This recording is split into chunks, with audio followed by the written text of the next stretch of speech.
Leviticus 21, the price of holiness. Imagine standing in the middle of the Sinai wilderness around 1445 BC. Millions of Israelites have recently escaped slavery in Egypt, and at the center of their camp stands the tabernacle, the dwelling place of the God who delivered them. Every detail surrounding this sacred place communicates one message: God is holy. Among all the tribes of Israel, one family carries an extraordinary responsibility. Aaron and his descendants have been chosen to serve as priests, acting as mediators between God and the people. Their lives are not their own. Every action, every relationship, and every public appearance is meant to reflect the character of the God they represent. Leviticus 21 reveals the strict standards that govern these men, creating a visible picture of holiness in a world filled with pagan customs. A separation from death.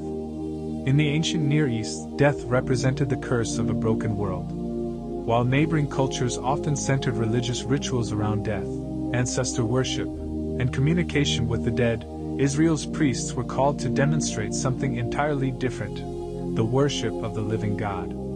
Ordinary priests were forbidden from becoming ceremonially unclean through contact with a corpse except when caring for their closest family members: a parent, child, brother, or unmarried sister.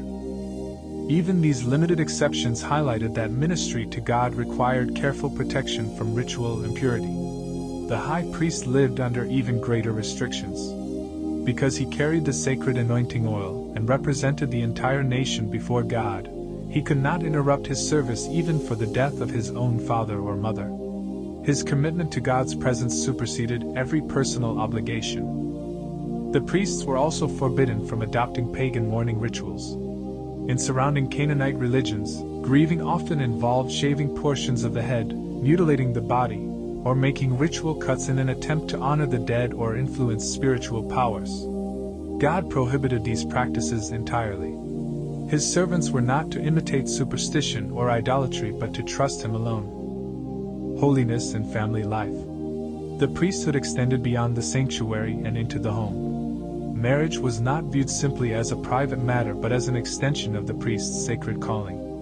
Ordinary priests could not marry prostitutes, women who had been morally defiled, or divorced women. These restrictions protected the integrity of the priestly office and preserved public confidence in those entrusted with teaching God's law. For the high priest, the expectations were even more demanding. He was required to marry a virgin from among his own people, ensuring that the priestly lineage remained distinct and free from questions of legitimacy or divided loyalties. The seriousness of this calling even affected the priest's household. If a priest's daughter publicly engaged in prostitution, her actions were seen as disgracing not only herself but also the sacred office her father represented. The severe penalty underscored how deeply the priesthood was connected to God's reputation before the nation. The symbolism of physical wholeness. Perhaps the most misunderstood section of Leviticus 21 concerns physical blemishes. God instructed that descendants of Aaron who were blind, lame, deformed, disfigured, or otherwise physically impaired could not approach the altar to perform sacrificial duties. This was not a declaration of lesser worth or personal sin. Instead, it reflected an ancient symbolic system in which everything presented before God represented completeness, order, and perfection. Just as sacrificial animals had to be without blemish, those officiating at the altar visibly portrayed the perfection and wholeness associated with God's holiness. Yet these restrictions came with an important provision often overlooked. Priests with physical disabilities remained full members of the priestly family. They continued to receive support, eat the sacred offerings, and share in the privileges of their priestly identity. Their limitation concerned function, not value or belonging. A living picture of God's holiness. The structure of Israel itself became a visual lesson. The common people approached God through the priests. The priests approached God through the sacrificial system. The high priest alone entered the most holy place on behalf of the nation. Each layer emphasized increasing degrees of consecration and responsibility, illustrating that access to a perfectly holy God required preparation, reverence, and obedience.